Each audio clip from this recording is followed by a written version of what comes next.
நியமத்தில் முதல் அங்கம் வந்து சௌச்சம், அதாவது தூய்மை அப்படின்னு சொன்னோம். இதில் பாஹ்ய சௌச்சம் அந்த சௌச்சம்னு சொல்லுவாங்க. அதாவது புறத்தூய்மை அகத்தூய்மை. வள்ளுவர் சொன்னது போல் புறத்தூய்மை நீரான் அமையும். அதாவது நம்ம உடம்பில் நம்ம அழுக்குகளை போக்குறதுக்கு குளிக்கிறோம், மற்றபடி நல்ல துணிகளை நம்ம போட்டுக்கிறோம், சுற்றுச்சூழலை சுத்தமாக வச்சுக்கிறோம். அடுத்தது அகத்தூய்மை. அகத்தூய்மை அப்படிங்கிறது என்னென்னா, நம்ம மனசில் இருக்க அழுக்காறுன்னு சொல்லக்கூடிய அந்த 6 ஊர்மின்னு சொல்லுவாங்க. காமம், குரோதம், லோபம், மோகம், மதம், மாஸ்டரியம். இது மனதில் படியக்கூடிய அழுக்குகள். இதையும் நம்ம க்ளீன் பண்ணணும். அதுதான் அந்த சௌச்சம்னு சொல்லக்கூடியது. நம்ம நேற்று உத்தீத திரிகோணாசனா பரிவிருத்தி கிளாசிக்கல் எப்படி பண்ணுறதுங்கிற பார்த்தோம். அதில் ஒரு மாடிஃபிகேஷனையும் பார்த்தோம். நம்ம இன்றைக்கி இன்னும் 2 மாடிஃபிகேஷன் பார்க்க போகிறோம். இதே பாஸ்டரை எப்படி இன்னும் கொஞ்சம் எளிமையாக எல்லாரும் பண்ண போகிறோம் அப்படிங்கிறத பார்க்க போகிறோம். அந்த மாடிஃபிகேஷனை இப்போ நம்ம பார்க்கலாம்.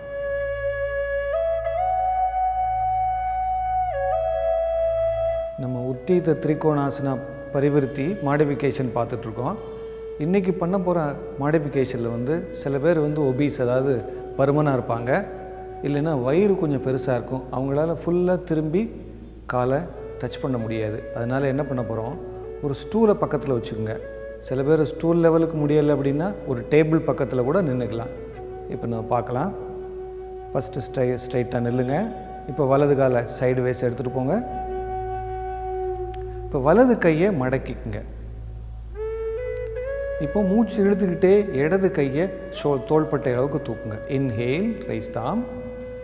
மூச்சை வெளியே விட்டுக்கிட்டே ட்விஸ்ட் பண்ணி ஸ்டூலை தொடணும். எக்ஸேல்.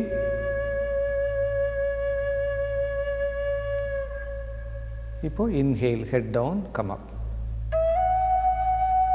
எக்ஸேல் பண்ணிட்டே கைகளை கீழே போடுங்க.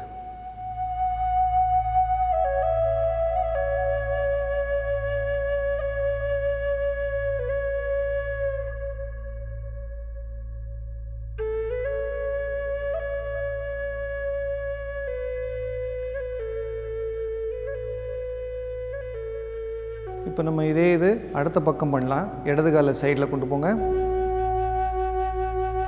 இடது கையை மடக்கணும். மூச்சை உள்ளே எழுதுக்கிட்டே வலது கையை தோள்பட்டை வரைக்கும் தூக்கணும். மூச்சை வெளியே விட்டுக்கிட்டே ட்விஸ்ட் பண்ணி ஸ்டூலை தொடரும். இப்போ இன்ஹேல், தலை மெதுவாக குனிஞ்சு மேலே வரணும். எக்ஸேல், கையை கீழே கொண்டு வந்துடுங்க.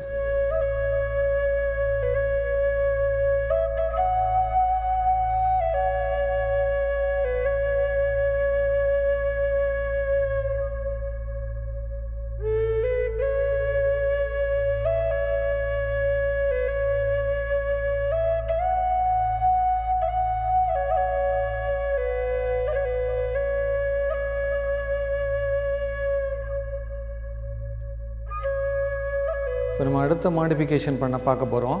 சில பேருக்கு பேக் ரொம்ப ஸ்டிஃபாக இருக்கும், அவங்களால குனியவே முடியாது, ஃபுல்லாக குனிஞ்சு கீழே தரையை தொட முடியாது. அதுக்கு என்ன பண்ணலான்னா 2 ஸ்டூலை இந்த மாதிரி வச்சுக்கோங்க. இல்லைன்னா கட்டில் முன்னாடி நின்றுக்கலாம். நின்றுட்டு இப்போ கால் வலது காலை சைடில் எடுத்துகிட்டு வாங்க.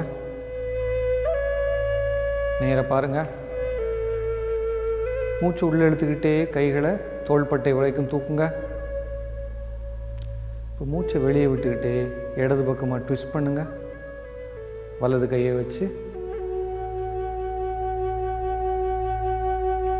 இப்போ மூச்சை உள்ளே எடுத்துக்கிட்டே தலையை கீழே குனிஞ்சு மேலே வாங்க. மூச்சை வெளியே விட்டுக்கிட்டே இந்த பக்கம் இடது பக்கமாக இடது கையை வச்சு மேலே பாருங்கள்.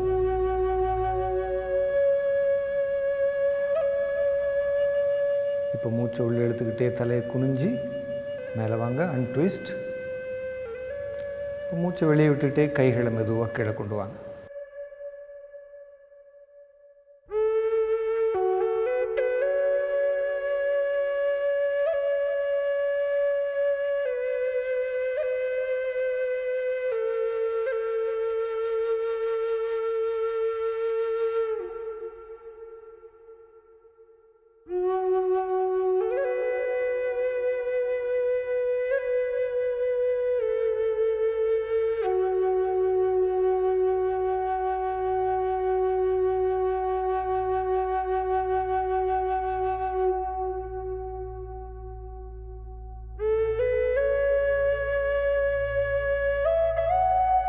இப்போ நம்ம ஸ்டூலில் எப்படி அந்த மாடிஃபிகேஷன் பண்ணுறதுன்னு பார்த்தோம்.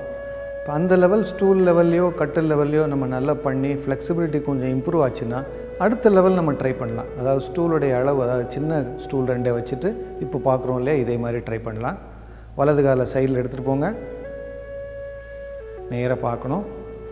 மூச்சை உள்ளே எடுத்துக்கிட்டே கைகள் 2ஐயும் தோள்பட்டை அளவுக்கு தூக்குங்க, ஷோல்டர் லெவல்.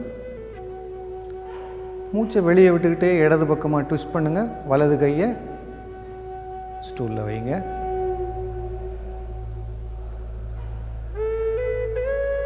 இப்போ மூச்சை இழுத்துக்கிட்டே இன்ஹேல் பண்ணிகிட்டே தலையை கீழே குனிஞ்சு மெதுவாக மேலே வாங்க, நேராக பார்க்கணும்.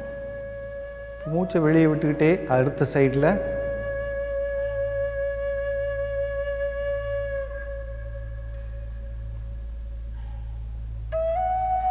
இப்போ மூச்சை உள்ளே எடுத்துக்கிட்டே ஹெட் டவுன், தலையை கீழே குனிஞ்சு மேலே வாங்க. இப்போ எக்ஸேல், மூச்சை வெளியே விட்டுக்கிட்டே கைகளை கீழே கொண்டு வந்துடுங்க. வலது காலை பக்கத்தில் எடுத்துகிட்டு போயிடுங்க, இடது காலுக்கு பக்கத்தில்.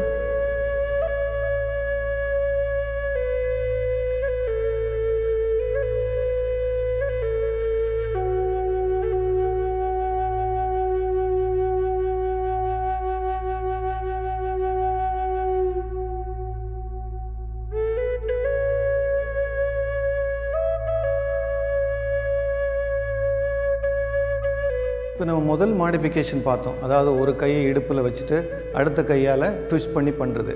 உடம்பு பெருத்தவங்க, அதாவது ஒபீஸ் பீப்புள், அது மட்டும் இல்லாமல் வயிறு பெருசாக இருக்கவங்களால முழுவதுமாக குனிஞ்சு தொட முடியாது. அவங்க என்ன பண்ணலான்னா ஒரு கையை இடுப்பில் வச்சுட்டு அடுத்த கையை வச்சு ட்விஸ்ட் பண்ணி பண்ணலாம். இது பண்ணும்போது என்ன ஆகுனா வயிற்று பகுதியில் இருக்க சதையெல்லாம் டோன் ஆகும்.